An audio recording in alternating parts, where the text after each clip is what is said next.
ചേച്ചി അവിടെ ഒന്ന് രണ്ട് വീട്ടിൽ ആ വീട്ടിൽ പൈസ കൊടുത്ത് അങ്ങനെ പൈസ കൊടുക്കുന്ന മോശം ആരുടെ കാൻഡിഡേറ്റിൽ പോയിട്ട് പൈസ കൊടുക്കുന്ന മോശമല്ലേ? വിലസെന്താ പറഞ്ഞ എനിക്ക് മനസ്സിലായില്ല, ആ ഭാഷ എനിക്ക് മനസ്സിലായില്ല. പൈസ കൊടുത്തില്ലേ? എന്റെ മൊബൈലല്ലേ, നിങ്ങൾ അതിനോട് സംസാരിച്ചാ പോരെ, നിങ്ങൾ അതിനോട് സംസാരിച്ചാ പോരെ.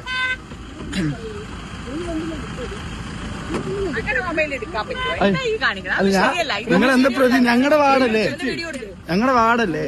നിങ്ങളുടെ വാർഡ് എന്റെ മൊബൈലിൽ നിങ്ങൾ വിളിച്ചു വിളിക്കേണ്ട കാര്യം നിങ്ങൾക്കില്ല. എന്റെ മൊബൈൽ വിളിച്ച് വിളിക്കുന്ന കാര്യം നിങ്ങൾക്ക്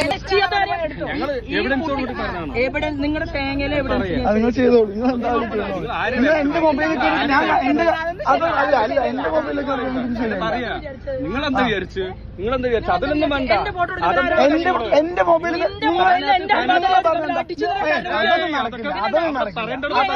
എന്റെ കാരണം കുട്ടി ഞങ്ങളുടെ കാരണം ഞങ്ങൾക്ക് ബഹുമാനത്തോട് കാണാണ്. നിങ്ങൾ ഫോട്ടോ കൊടുക്കുന്ന നിങ്ങൾ ആദ്യം പറഞ്ഞെന്താ?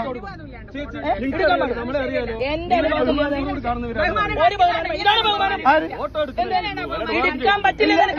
നിങ്ങൾ എന്നോട് അങ്ങനെയല്ല പറഞ്ഞു, എന്നോട് അങ്ങനെയല്ല പറഞ്ഞു. നിങ്ങൾ വന്നത് എന്റെ കാറിന്റെ മൊബൈൽ തട്ടിപ്പറിക്കാൻ നോക്കി, എന്റെ മൊബൈൽ തട്ടിപ്പറിക്കാൻ നോക്കി, മൊബൈൽ തട്ടിപ്പറിക്കാൻ നോക്കി. നിങ്ങൾക്ക് അത് ചെയ്യേണ്ട കാര്യം നമ്മൾ അങ്ങേയറ്റം ബഹുമാനമുള്ളതാണ്.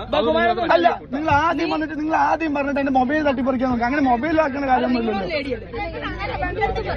നിങ്ങളടുത്ത് പറയാം ഇവൻ എങ്ങനെ എന്റെ ഫോട്ടോ എടുക്കും പറയും. നിങ്ങളുടെ ഫോട്ടോ എടുക്കുന്നതല്ലോ, അതെങ്ങനെ ചേച്ചി നിങ്ങളുടെ ഫോട്ടോ എടുക്കുന്നത്? നിങ്ങൾ എന്റെ അടുത്ത് വന്നിട്ട് ഇല്ലല്ലോ. നിങ്ങൾ ആദ്യം കൊണ്ട് എന്താ, നിങ്ങൾ ആദ്യം മൊബൈൽ തട്ടിപ്പറിക്കാൻ നോക്കിയത്.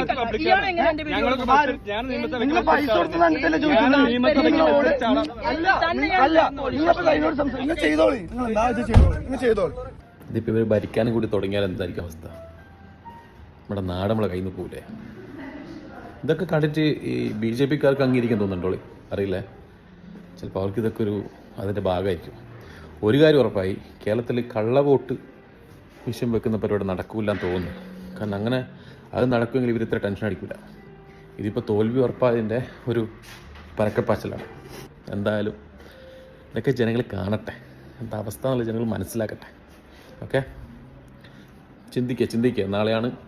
നാളെയാണ് ആ ഒരു പോയിന്റ്. ബുദ്ധി ഉപയോഗിച്ച് ചിന്തിക്കുക. അത് പിന്നെ BJP-ക്കാരടക്കം ചിന്തിക്കുക.